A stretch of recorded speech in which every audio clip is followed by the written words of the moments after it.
సంగారెడ్డి జిల్లా అమీన్పూర్లో జరిగిన ఉద్దాంతం దేశవ్యాప్తంగా కలకలం రేపింది. ఒక తల్లి ప్రియుడి మోజులో పడి తన ముగ్గురు పిల్లలకు విషం ఇచ్చి చంపిన సంఘటన దేశవ్యాప్తంగా కలకలం రేపింది. అయితే ఏ తల్లి చేయకూడని పని తన ముగ్గురు పిల్లలకు విషమిచ్చి అత్యంత దారుణంగా తన పిల్లల్ని కడతెరిచిన పరిస్థితి ఉంది. అయితే రజితకు సంబంధించిన భర్త ఎవరైతే చెన్నయ్య ఉన్నారో వాళ్ళ గ్రామము రంగారెడ్డి జిల్లా మెదక్పల్లి ఉంటుంది. అయితే ప్రస్తుతం మనం మెదక్పల్లిలో ఉన్నాము. మనతో పాటు రజిత భర్త ఎవరైతే చెన్నై ఉన్నారో ఆయన మనతో పాటు ఉన్నారు. ఆయన అడిగి మరిన్ని విషయాలు తెలుసుకునే ప్రయత్నం చేద్దాం. చెప్పండి అన్న, ఇప్పుడు ఏం జరిగింది, అసలు ఎంతవరకు జరిగింది? నేను రోజువారీ పనికి వెళ్ళిన తర్వాత రాత్రి 9 గంటల సమయంలో ఇంటికి వచ్చాను. ఇంటికి వచ్చిన అన్నం తిన్నాక చందనార వాటర్ ట్యాంకర్ పోయడానికి కాల్ వచ్చింది. ఆ కాలుకి వెళ్ళిన తర్వాత 10 గంటలకు చందనార్ వెళ్ళిన 11:22 నిమిషాలకు ఇంటికి వచ్చాను. ఆ వచ్చిన టైం తర్వాత మా భార్యకు డోరు కొడితే ఆ డోరు తీసింది. ఆమె వండుకుంది, నేను వండుకున్నాను. ఆ తర్వాత 2:30 ప్రాంతంలో కడుపులో గొంతు నొప్పి అని అటు ఇటు చేస్తే పక్కన మా పిల్లల కోసం హాస్పిటల్కు వెళ్ళామని మా పిల్లలను లేపాను. మా పెద్ద అబ్బాయిని పట్టుకొని చూస్తే మా పెద్ద అబ్బాయి కూడా అప్పటికే చనిపోయి ఉన్నాడు. మా చిన్న అబ్బాయిని కూడా పట్టుకొని చూస్తే అప్పటికే చనిపోయి ఉన్నాడు. అమ్మాయిని పట్టుకున్నాను. అమ్మాయి నా పక్కన నా భార్య పక్కన మధ్యలో ఉండే ఆ అమ్మాయిని పట్టుకొని చూశాను. అమ్మాయి పట్టుకొని చూస్తే అమ్మాయి కూడా చనిపోయి ఉన్నది. ఎక్కడ చుట్టుపక్కల వాళ్ళని అందరిని పిలిస్తే పక్క వాళ్ళు ఒక అబ్బాయి వచ్చి ఏమైంది అంకుల్ అంటే ఇట్లా అయింది నాయన, జర తీసుకుపోదాం అని చెప్పాను. హాస్పిటల్కి తీసుకొని వెళ్ళాను. హాస్పిటల్కి అడ్మిట్ చేసిన 15 నిమిషాలకే కోలుకొని ఏమైంది అని అడుగుతుంది నా భార్య. నాకు న్యాయం చేయండి, మీడియా వాళ్ళకు నమస్కారం పెడుతున్నా. నా పిల్లలకు నాకు కానీ న్యాయం జరిగితే నాకు అంతే సంతోషం. నా పిల్లలు కానీ నేను చేసింది తప్పు అయితే చెయ్యలేదు, మా భార్య చేసింది. ఆ తప్పుకు ఆమెకు శిక్ష బాగా పడాలి, ఉరి శిక్ష పడితేనే మా మనశ్శాంతి ఉంటుంది, మా పిల్లలకు కూడా శాంతి ఉంటుంది.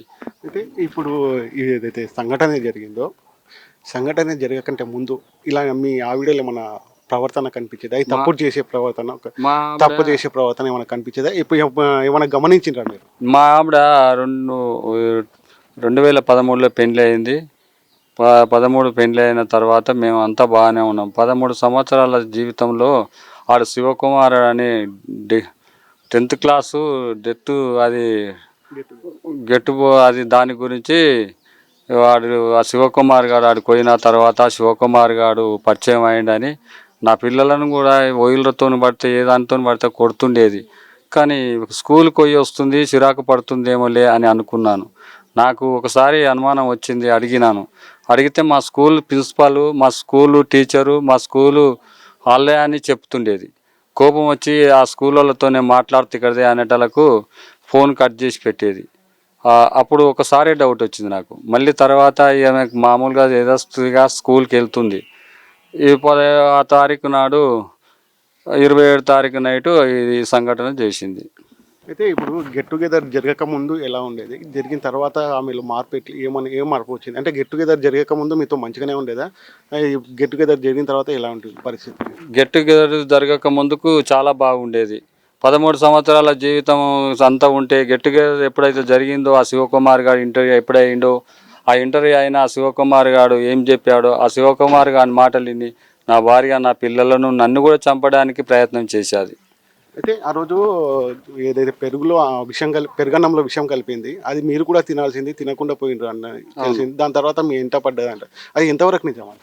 నిజం సార్. అది పెరుగన్నము నేను తినలే, నైట్ డ్యూటీ ఉంది, ఒక ట్రిప్ ఉందని నేను తినలేదు. నేను పప్పన్నం తీసుకొచ్చి పెట్టేది. పప్పన్నం తిని ఒక 10 నిమిషాలు ఇంట్లో ఉండి తర్వాత లేచి ట్యాంకర్ తీసుకొని బయలుదేరాను. ఆ తర్వాత నా ఎంబడించిందంట, కానీ సీసీ కెమెరాలో సాక్ష్యాధారాలు తీసుకోవచ్చు. ఇప్పుడు మీరు ఏం న్యాయం కోరుకుంటున్నారు? అంటే మీ భార్యకు ఎలాంటి శిక్ష విధించాలనుకుంటున్నారు, ఏం చేయాలనుకుంటున్నారు? సార్, నా భార్య పోయిన దానికి బాధ లేదు, పోతే నా పిల్లలు నాకు ఇచ్చేసి ఉంటే నాకు బాధ లేకుండే. నా పిల్లలను చంపేసిన దాన్ని కూడా కఠినంగా శిక్షించాలి, ఉరి తీయాలి, బహిరంగ ఉరి తీయాలి, లేకపోతే ఎన్కౌంటర్ చేసేయాలి. అంటే గెట్ టుగెదర్ ఇప్పుడు 10th క్లాస్ అబ్బాయి అని చెప్తున్నారు. అంటే పెళ్లి కంటే ముందు ఆమెకు 10th క్లాస్ అబ్బాయితో ఏమన్నా లవ్ అఫైర్ ఏమన్నా ఉండేనా?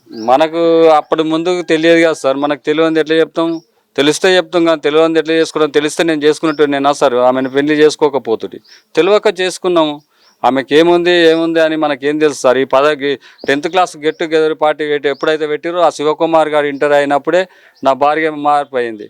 12 సంవత్సరాల జీవితం 13 సంవత్సరాలు చేసినప్పుడు ఈ లేనిది శివకుమార్ గారు 2 నెలలు 3 నెలల మధ్యలో శివకుమార్ గారు ఏం చెప్పిండో మాయ మాటలు, ఆ శివకుమార్ గారిని కూడా ఉరి తీయాలి బహిరంగంగా.